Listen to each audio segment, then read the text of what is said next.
Part 6, we built sequence models, recurrent networks that process words one at a time, left to right. Each step waits for the previous one. It works, but there's a bottleneck. The entire input gets compressed into one fixed size vector. Short sentences? Fine. Long paragraphs? Details get lost. In 2017, a team at Google published a paper called "Attention is All You Need." They dropped recurrence entirely. No more processing word by word. Every word looks at every other word, all at once. The architecture is called the transformer. Think about translation. French to English. The standard approach uses two networks.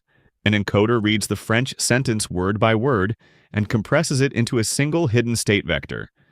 A decoder takes that vector and generates the English translation, also word by word. One vector carries the entire meaning. For a short sentence, that's manageable.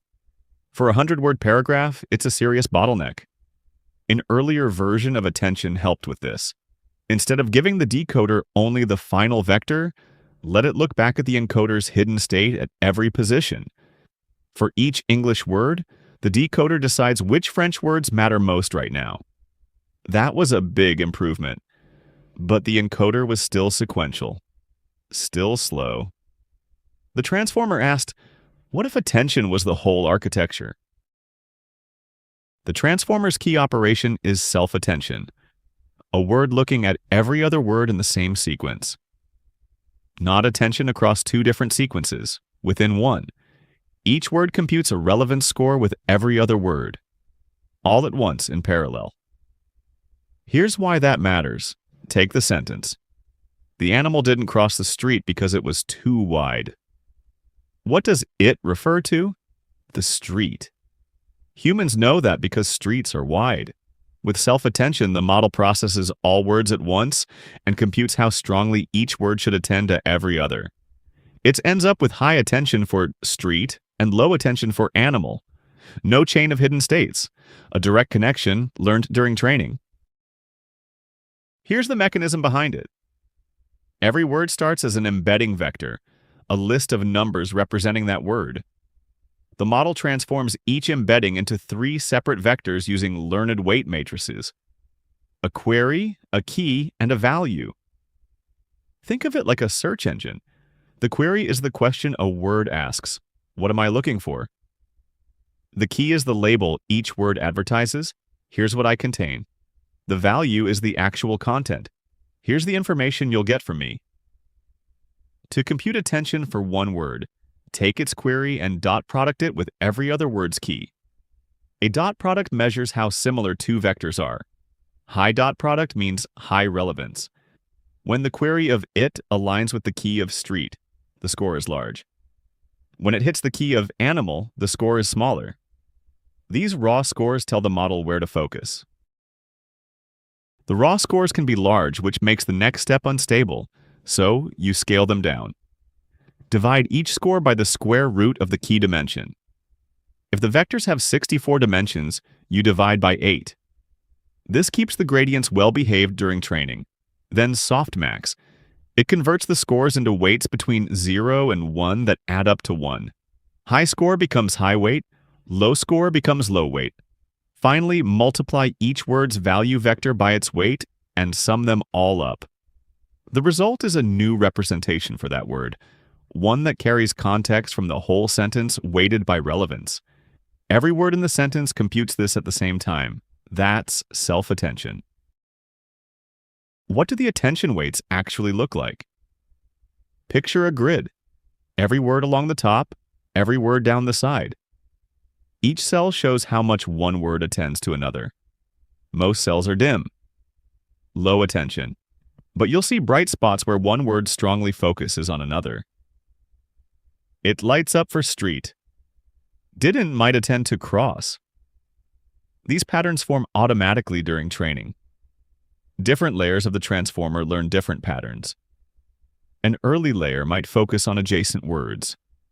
Local context. A deeper layer might connect words that are far apart but related in meaning. No one programs these patterns.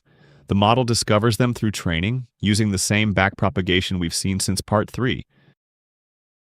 There's a problem. If every word is processed at the same time, how does the model know the order? Shuffle dog bites man into man bites dog, and the attention scores would be identical. Same words, same queries and keys, but the meaning is completely different. The fix is positional encoding. Before the words enter the transformer, you add a position signal to each embedding. Position 1 gets one pattern. Position 2 gets a slightly different one. The original paper used sine and cosine waves at different frequencies. Each position gets a unique combination. The model reads word order from these patterns baked into the input. No recurrence needed. One attention head captures one type of relationship, but language has many types. Syntax, meaning proximity, coreference. Forcing all of these into one set of weights would be limiting, so the transformer runs multiple attention heads in parallel. Each head has its own query, key, and value weight matrices. Each learns to focus on something different. One head might learn to track the subject of a verb. Another focuses on nearby words. Another connects pronouns to the nouns they refer to. Each head sees the same sentence but attends to different relationships. After all heads compute their outputs, the results get concatenated into one long vector, then projected back down through a linear layer to the model's dimension. Multiple perspectives combined into a single representation. The original transformer used 8 heads. A transformer block stacks these pieces together. First, multi-head self-attention. Every word attends to every other word through 8 parallel heads. Then a residual connection. You add the original input back to the attention output. This helps gradients flow during training, the same idea as the skip connections we saw in deeper networks. Then layer normalization to keep the values stable. Next, a feed-forward network. 2 linear layers with an activation function in between, applied to each word position independently. Then another residual connection and normalization. That's one transformer block. The original paper stacked 6 of them. Modern models stack dozens or even over 100. Each block refines the representations. Early blocks capture surface patterns. Deeper blocks capture abstract meaning. Why did transformers replace recurrent networks?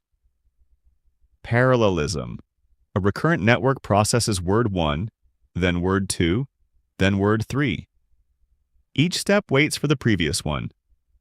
You can't speed that up by adding more hardware. A transformer processes all words in one step. Every attention computation happens in parallel. On a GPU with thousands of cores, that's massively faster, and they scale. Make the model bigger, train on more data, and performance improves predictably. Researchers found clear patterns. Double the compute, get a measurable improvement. This held from small models all the way to models with hundreds of billions of parameters. Recurrent networks never scaled like that. The transformer's parallelism and scaling properties are why every major language model today is a transformer. GPT, Claude, Gemini. All transformers at the core?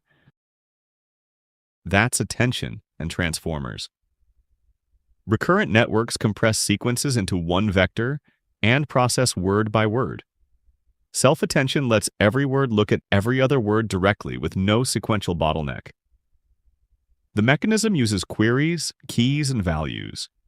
Dot products measure relevance, softmax normalizes the scores, and a weighted sum blends the information. Positional encoding adds word order. Multi-head attention captures different types of relationships in parallel. Stack these into blocks with feed-forward layers and residual connections, and you have the transformer.